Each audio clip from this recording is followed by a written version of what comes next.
कहानी है रामपुर गांव की, जहां के मर्द महिलाओं को हमेशा नीचा दिखाने की कोशिश में रहते। अरे अभी तक खाना नहीं आया क्या? मुझे एक और शादी करने की जरूरत है। नहीं जी नहीं, ऐसा मत करना, वरना मैं कहाँ जाऊंगी। खाना लेकर मैं अभी आई जी।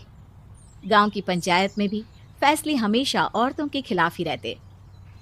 मैं जो फैसला सुनाता हूँ वो भगवान की आज्ञा होती है। इस लड़के ने अपने मन से शादी करके अच्छा नहीं किया।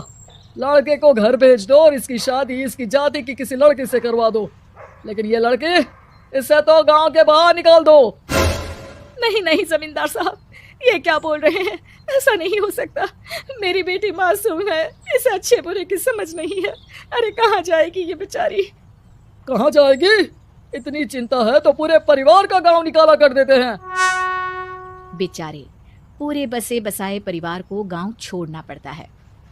चाहे जो हो, अगर बेटियों को कंट्रोल नहीं कर सकते तो गांव में रहने का कोई मतलब नहीं है। यहाँ औरतों को दब कर रहना होगा।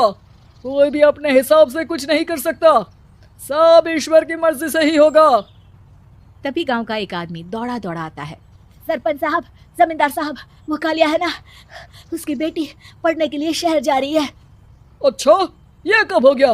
और कालिया की हिम्मत कैसे हो गई ऐसा करने की? लेकर आओ उसे और उसकी बेटी को। बस फिर क्या था, हाजिर हो जाते हैं कालिया और उसकी बेटी सरपंच के सामने। और कालिया, ये क्या सुनने में आ रहा है? बेटी को इंजीनियर बना रहा है तू? और ये बता, गांव में तो स्कूल नहीं है, फिर कहां से इतनी क्लास पास कर गई तेरी बेटी?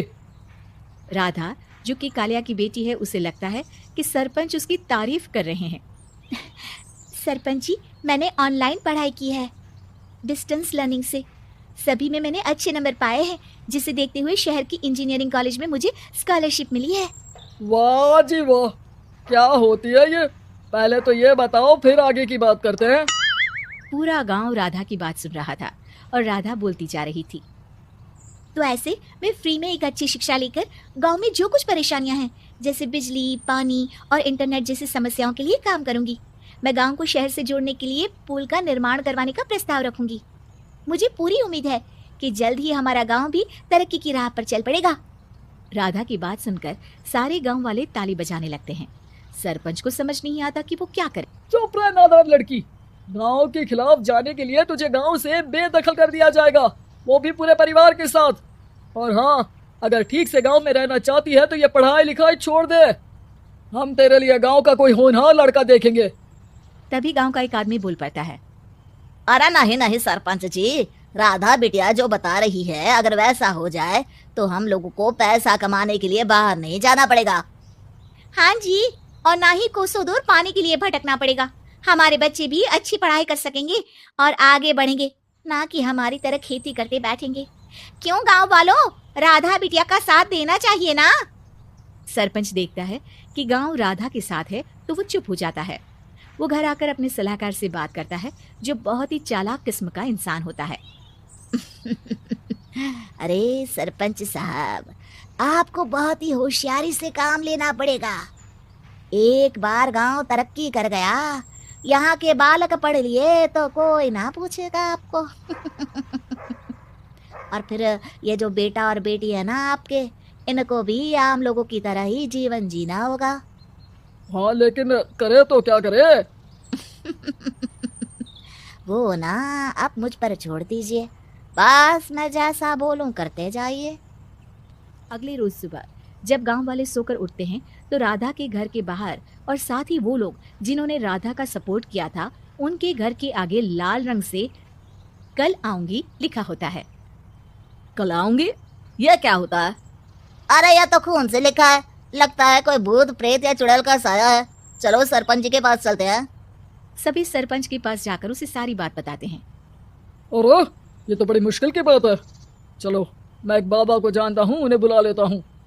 सरपंच बाबा को लेकर गांव के घर के बाहर जाता है।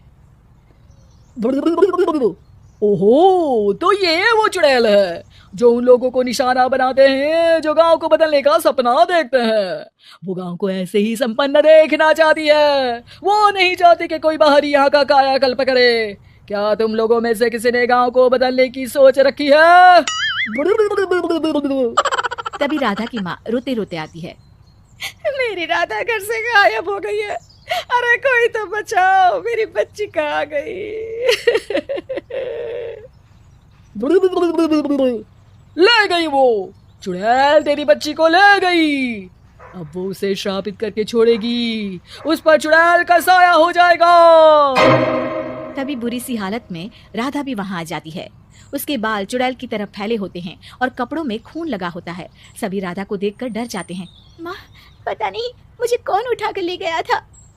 अरे दूर दूर हो जा चुड़ैल, अब हम लोग इस गांव में नहीं रुकेंगे। अरे कैसी बातें कर रहे हैं आप? कल तो आप मेरे भरोसे गांव का हुलिया बदलने, अपने बच्चों को पढ़ाने और तरक्की उन्नति की बात कर रहे थे, तो आज क्या हो गया आपको? ये फिर तुम लोगों को बहकाएगी। ये चुड़ैल गांव में आ चुकी है, ऐसे ही ये तुम्हारे घर के बच्चों को भी ले जाएगी। गांव वाले राधा को गांव से बाहर निकाल देते हैं। उसके माँ बाप रोते रहते हैं, लेकिन गांव वाले नहीं मानते। मैं भी अपनी बहन के साथ गांव के बाहर रहूंगा, लेकिन वो पढ़ाई नहीं छोड़ेगी। वहीं सरपंच के घर पर सलाहकार कहता है, देखा, सांप भी मर गया और लाठी भी नहीं टूटी। लेकिन अगले ही दिन सरपंच के घर के बाहर भी वही शब्द लिखे होते हैं। और फिर सरपंच की बीवी कहती है, हमारी बेटी को किसी ने अगवा कर लिया है। तभी राधा का भाई वहां आ जाता है। अरे गांव वालों, मैंने सरपंच जी की बेटी को देखा था, वो चुड़ैल उसे उठाकर ले जा रही थी। अरे क्या मजाक कर रहे हो? नहीं नहीं सरपंच जी, आप नहीं जानते, वो चुड़ैल अब आपकी बेटी में आ जाएगी, जैसे राधा के अंदर आ गई थी। तभी सरपंच की बेटी वैसी ही हालत में वहां आती है जैसे राधा आई थी। पापा, पता नहीं कैसे मैं गायब हो गई थी। चुड़ैल, इसके अंदर भी चुड़ैल का साया है, मारो इसे। अरे नहीं नहीं, इसे भी राधा के पास गांव के बाहर ही भेज दो। अरे चुप रहो, मेरी बेटी कहीं नहीं जाएगी और चुड़ैल बुड़ैल कुछ नहीं होता है। अरे कैसे बात कर रहे हो सरपंच जी? आप तो बोल रहे थे कि आपका फैसला भगवान का ज्ञान होता है, तो अपने पर बात आई तो अब आप ऐसे बोल रहे हैं। अरे ना ना ना, आपको अपनी बेटी को त्यागना ही होगा। अरे बुलाओ बाबा को। राधा का भाई बाबा को ले आता है, जिसे अब गांव वालों के डर के कारण सच बोलना पड़ता है। मैं कोई बाबा नहीं हूँ, मैं तो मोची था। ये सलाहकार महोदय ने मुझे कहा था एक्टिंग करने को। वो मुझे पैसे देने वाले हैं। अब मुझे माफ कर दो। गलती हो गई, मुझे माफ कर दो। तभी वहां राधा आ जाती है। देखा सरपंच जी, जब गांव के बच्चे साक्षर होंगे तो आप जैसे लोगों की चालाकी नहीं चलेगी।